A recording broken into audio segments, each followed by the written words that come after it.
अब देखो एक्चुअल में सब उलमा इकराम है पिंपरी चिंचवड़ के, हम अल्लाह ताला आप तमाम की मोहब्बत को बेइंतहा कबूल फरमाए और जज्बे को कबूल फरमाए। इसमें जो है अब सिर्फ 5 मिनट हमारे पास बचे हैं क्योंकि ज़ोहर की नमाज़ के लिए भी जाना है।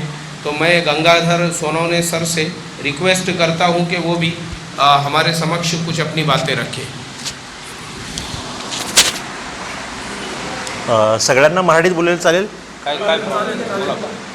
मी इयत्ता पहिलीपासून ते ग्रॅज्युएशनपर्यंत शिकत आलो आहे की पहिल्या पुस्तकाच्या पहिल्या पानावरती एक प्रतिज्ञा असते, भारत माझा देश आहे, सारे भारतीय माझे बांधव आहेत, आणि या देशातल्या समृद्धी व संस्कृतीवरती माझा अभिमान आहे आणि मी नेहमी वडीलधाऱ्यांशी सन्मानाने वागेन। ही प्रतिज्ञा आपल्या देशामधली पहिली प्रतिज्ञा आहे। त्याचबरोबर मी लहानपणापासून भारतीय संविधानातलं जे प्रियम्बल आहे ते प्रियम्बल लहानपणापासून ते आत्तापर्यंत वाचत आलो आहे की भारत हा देश धर्मनिरपेक्ष राष्ट्र म्हणून प्रत्येकांना प्रिय आहे, परंतु या देशामध्ये जेव्हा धर्मावर आधारित राष्ट्र जेव्हा घोषित करण्याचं काम हे प्रस्तावित व्यवस्था करत असेल तर अशा वेळेस मात्र माझ्यासारखा विद्यार्थी किंवा माझ्यासारखा कार्यकर्ता म्हणतो की माझा भारत देश असा नव्हता, माझा भारत देश हा धर्मनिरपेक्ष व्यवस्था मानणारा भारत देश होता। आज जो भारत देश आहे तो माझा भारत देश नाही आहे, कारण ज्या देशामध्ये प्रत्येकाला स्वतःचा धर्म स्वीकारण्याचा, स्वतःच्या धर्माप्रमाणे वागण्याचा अधिकार होता, आता या देशामध्ये स्वतःच्या धर्मानुसार वागण्याचा अधिकार आहे का नाही हा प्रश्न उपस्थित होतोय। आता मला माझ्याच माणसांना प्रश्न विचारला जातोय की तू या देशाचा नागरिक आहेस का नाही।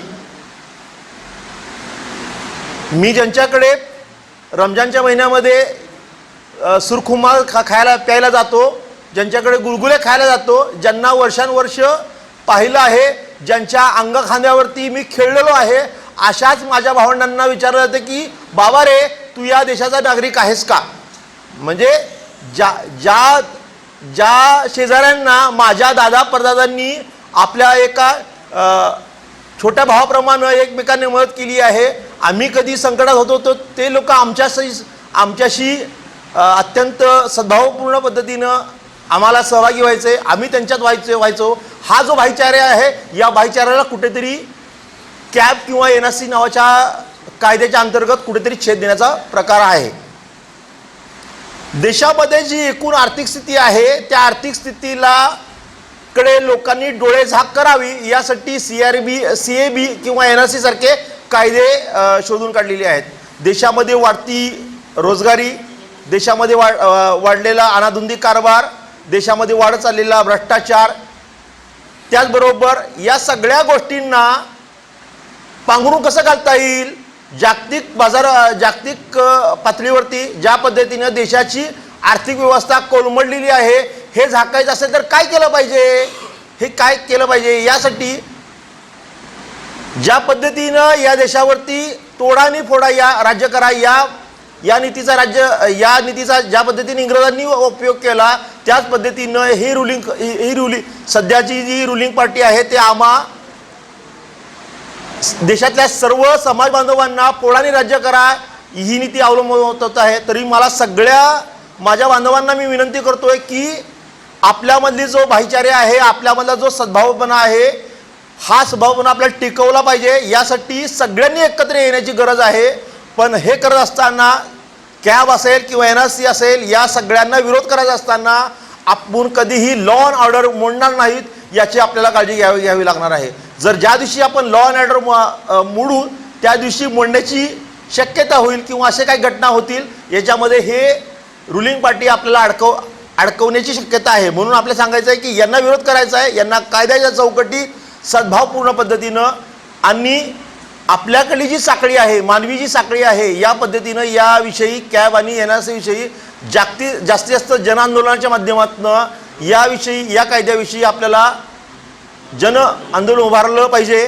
आणि यासाठी मी तुम्हाला आणखी एक महत्त्वाची, मी खूप लहान आहे, मला या विषयावरती खूप लहान आहे, तरी मी तुम्हाला सांगू इच्छितो की ही जी कडी आहे, आत्ताची ही जी कडी आहे, या कडीमध्ये आपल्याला सगळ्यांना ते गुंतवणार आहेत। याच्यामध्ये मारला जाणार आहे श्रमिक, याच्यामध्ये मारला जाणार आहे गरीब भारतीय माणूस, याच्यामध्ये मारला जाणार आहे ज्याचं हातावरचं पोट आहे, मारला जाणार आहे तो. कारण या सगळ्या व्यवस्थेमध्ये कुठल्याही माणसाकडे स्वतःचं आधार कार्ड नाही आहे, स्वतःचं रेशन कार्ड नाही आहे. म्हणजे जो या देशातला मूळ रहिवासी आहे त्यालाच तुम्ही उद्या म्हणणार आहात का की तू या देशाचा नागरिक नाही आहेस? हां, मग जो तो हिंदू असो किंवा मुसलमान असो किंवा अनुशिक्षित काही असो, तुम्ही कायद्याच्या चौकटीमध्ये सगळ्यांना तुम्ही सामावून घ्या. आम्हाला त्याचा विरोध नाही आहे. जर तुम्ही कॅबच्या अंतर्गत तुम्ही असं म्हणाला असता की पाकिस्तान, बांगलादेश या देशातून आलेले जे मायग्रंट आहेत यांना या देशामध्ये जे मायग्रंट आहेत या देशामधले जे लोक आहेत यांना आम्ही आमच्या देशामध्ये ॲब्सॉर्ब करून घेणार नाही आहोत. परंतु जे धर्माच्या आधारावरती जे गांजलेले आहेत, मग तो कुठल्याही धर्माचा असो, त्या लोकांना आम्ही ॲब्सॉर्ब करून घेऊ. पण तुम्ही जर विशिष्ट धर्माच्या लोकांना जर तुम्ही लेबलिंग लावून जर तुम्ही हा जर खोडसाळपणा करणार असाल तर एक भारतीय नागरिक म्हणून हे आपण चालू दिलं नाही पाहिजे. कारण we are not labelize people, we are the Indian people. आपण भारतीय आहोत. कुणीही आम्हाला धर्माच्या नावावरती लेबलाइज करू नका. जर आमच्याशी लेबलाइज कराल तर आम्ही तुम्हाला लेबलाइज करणार नाही आहोत, तर तुम्हाला सत्तेवरून पाय उतार करू. अब जो साथियों को अगर नंबर वगैरह चाहिए, वकील साहब है, गंगाधर सोनवणे साहब है, ले सकते हैं. और दूसरी मेरी रिक्वेस्ट ये है, यूट्यूब पे हमारा चैनल भी है, उसके अलावा व्हाट्सएप पे रोज़ाना इस्लाह मुआशरा के असबाब भी आते हैं. तो अभी चूँकि हालात हाजरा के एतबार से हम उसी पे रोशनी डाल रहे हैं, तो उसको भी हम लोग फॉलो करते रहे. इंशाल्लाह आगे और जो हमारे बड़ों की तरफ से गाइडेंस आता रहेगा वो हम आप तक पहुंचाने की पूरी कोशिश करते रहेंगे.